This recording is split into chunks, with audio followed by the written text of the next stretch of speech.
Hello everybody. Today we're going to talk about the notation of geometry, or how to write down geometry, how to talk about it if we need to. This can be kind of a long section, so I'm going to go through it as quickly as possible, and if you have questions, just let me know. The first word we want to talk about here is congruent. Congruent means that two things are the same size and shape. The same size and shape. And we have a symbol for congruent in geometry. It looks like an equal sign with a squiggle on top. So if two things are congruent, we can use the symbol instead of writing that they're congruent. The next word I have here is notation. Notation is a system of writing for a subject. A system of writing for a subject. Geometry has its own notation, but so do lots of other subjects. Music has notation, chemistry has notation, recipes have notation. It's just a specialized system of writing for any particular subject. All right, so now we're going to fill in this huge table. And notice that this is called geometrical constructs. So a construct is something that you can see or draw or build. So these are diagrams and ideas that we can see in geometry. And for each one, we're going to define them, we're going to draw a diagram of them, and then we are going to put the notation of them as well. So how would we write them if we were writing for somebody else to understand? So first of all, a point is a single spot in space. A single spot in space.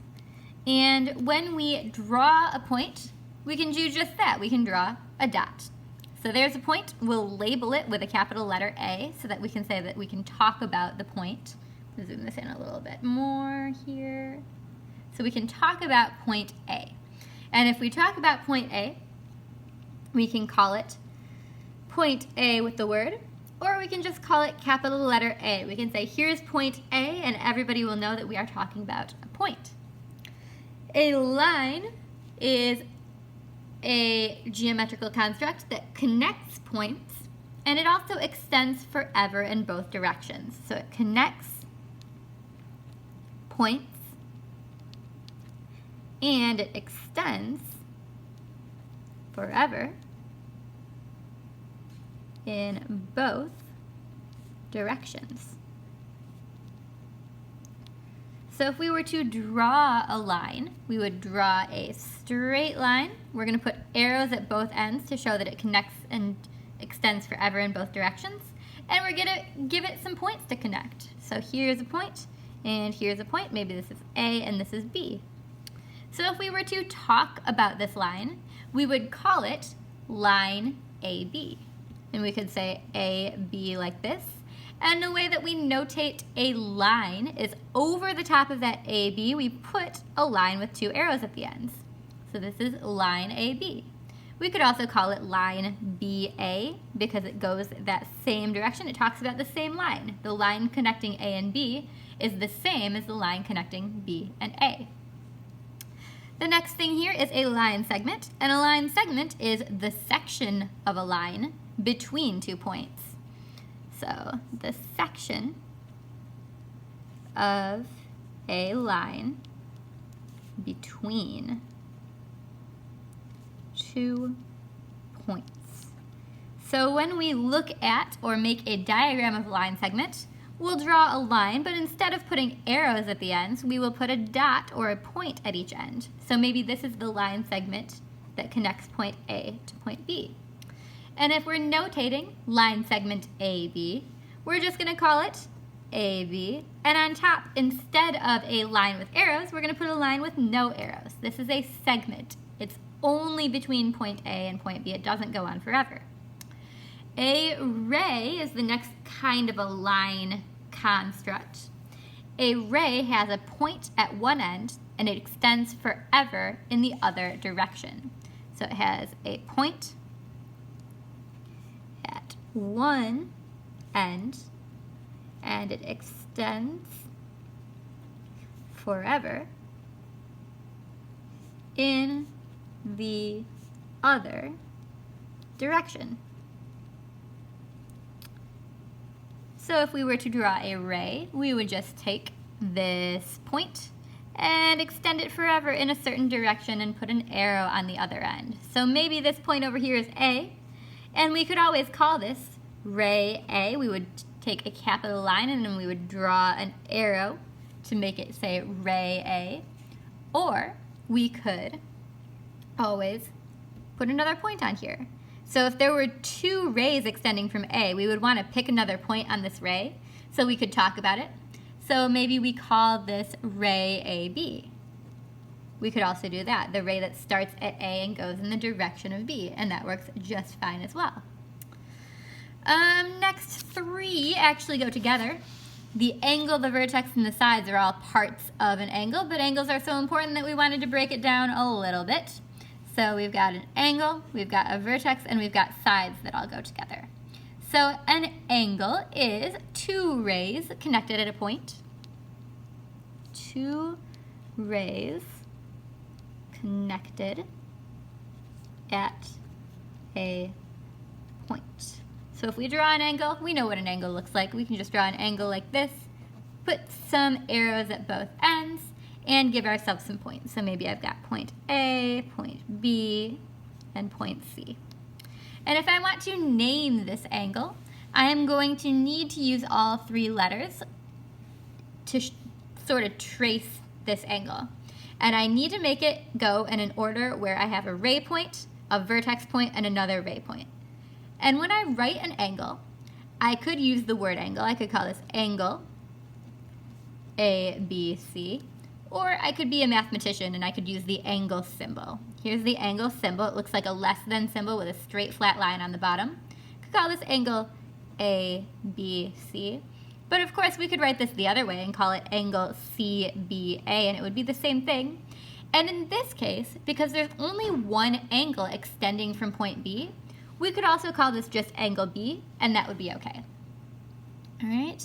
The next word here is vertex. The vertex is the connecting point of an angle. It's the point where the two rays are connected. So the point of an angle. And if we were to draw the vertex, it would look the same as this angle diagram. So I'm just going to give an arrow down there and say we're using the same diagram. And if I want to talk about the vertex point, since it's just a point, I can talk about it the way I would normally talk about a point and just say that that is capital letter B. That is point B. All right, the next one is the sides of an angle. The sides are the rays that extend from the vertex of an angle. So the rays that extend from the vertex of an angle. And so I'm going to use the same diagram again. Just copy it down, move it down there. And if I want to name the sides of my angle, since they're both rays, I need to use ray notation. So I can say that that is ray BA. No, it starts at B and goes out at A. Don't call it AB because it starts at B. So ray BA, we'll put the arrow going one way on top of it, and ray BC. Those are both rays in the angle. Then we've got a triangle, and I bet you know what a triangle is already. A triangle is a shape with three sides. Shape with three sides. And the reason that we are going to write about triangles here is so that we can talk about the notation we have for triangles.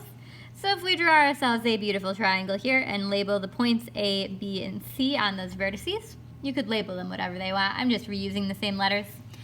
This is notated as triangle ABC. And because mathematicians are super creative, the symbol for triangle is just a little tiny triangle. So triangle ABC. Of course, we don't have to start at A. That's not necessarily the first point in our triangle. It's just the first letter in our alphabet. We could call this triangle BAC, or BCA, or CBA, or CAB. There's so many things that we could call this triangle. We just need to use all three of these letters. All right. Now we're going to get into some types of angles, and you've seen these before. An acute angle is an angle with a measure less than 90 degrees. An angle with a measure less than 90 degrees. Okay, so if we were to draw an acute angle, we can draw an angle that we know is less than 90.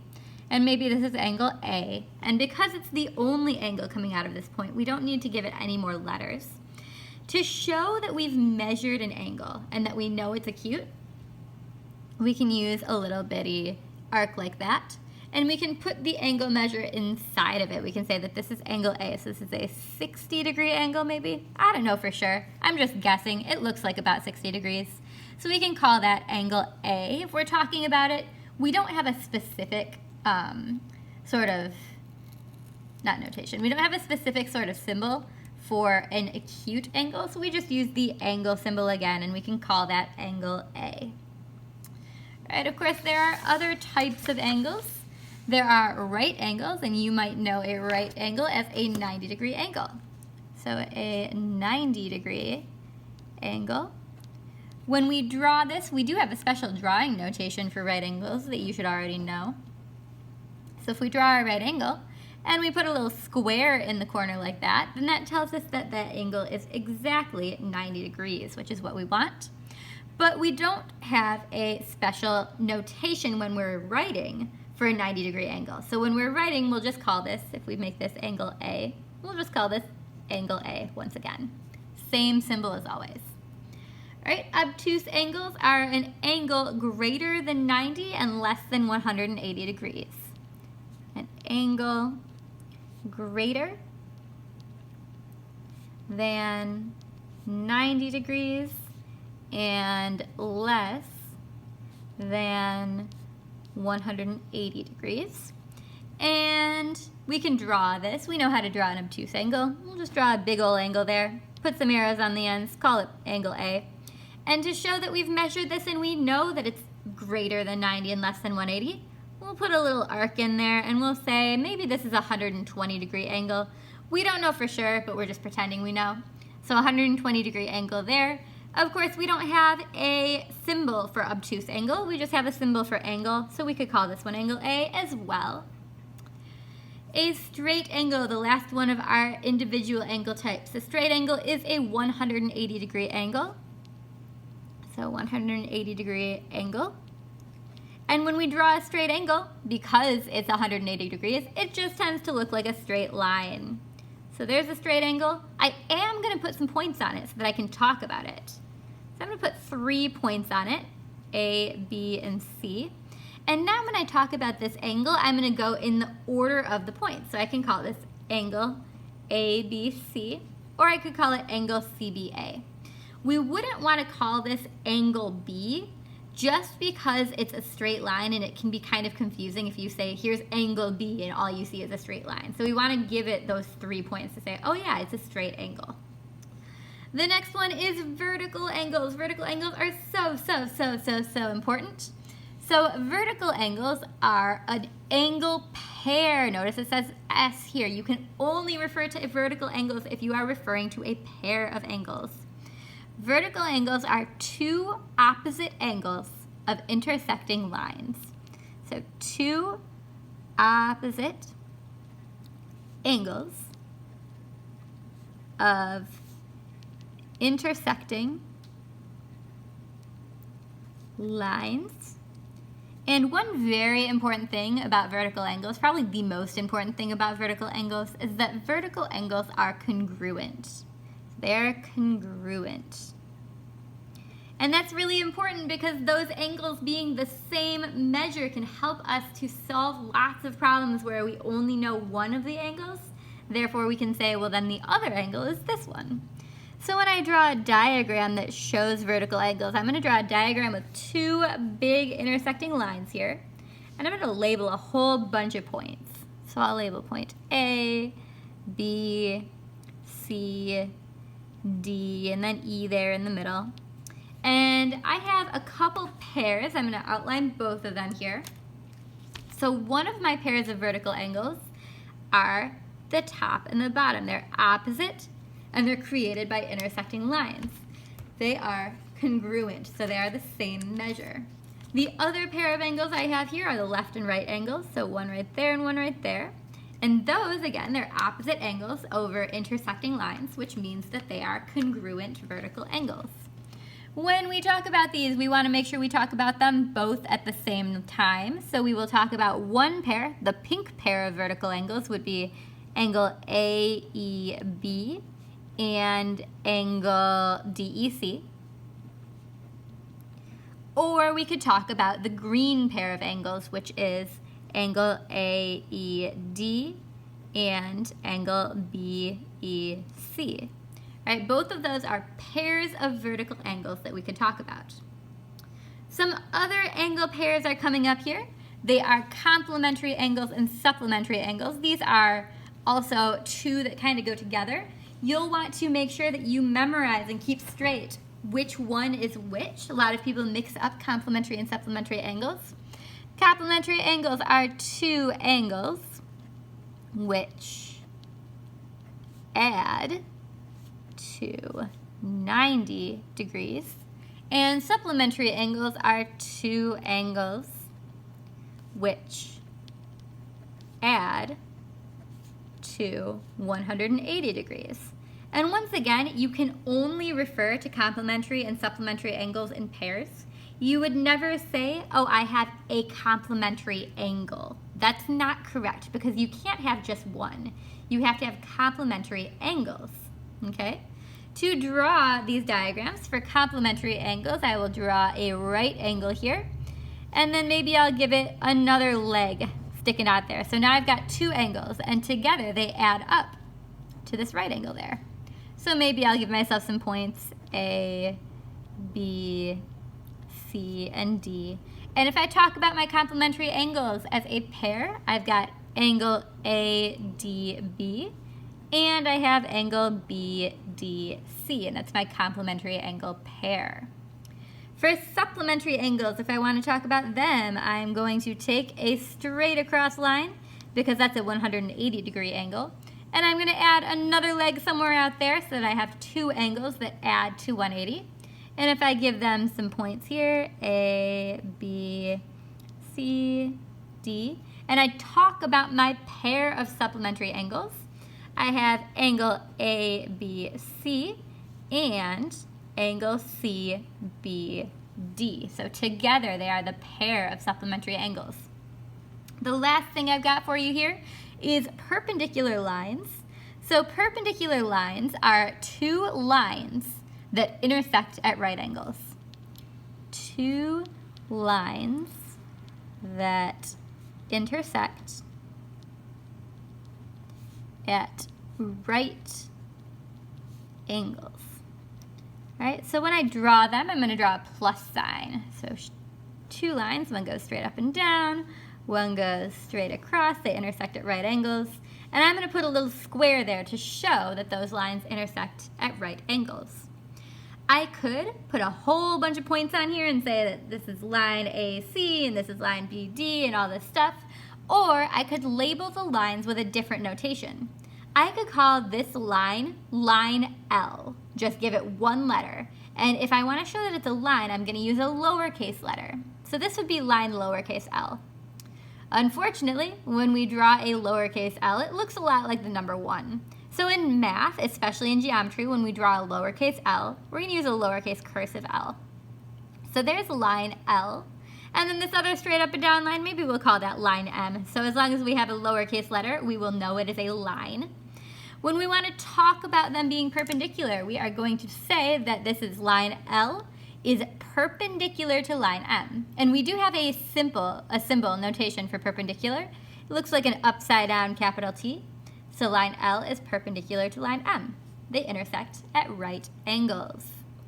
Coming down here, we're going to talk about how to apply some of these things, answer the questions about the diagrams and use the correct notation, how many lines are shown, and what are their names. Well, there are 2 lines shown here, but we could name them a multitude of different things. This line right here, this could be line AC. It could be line AB. It could be line BC. We only need 2 of those letters to identify that line.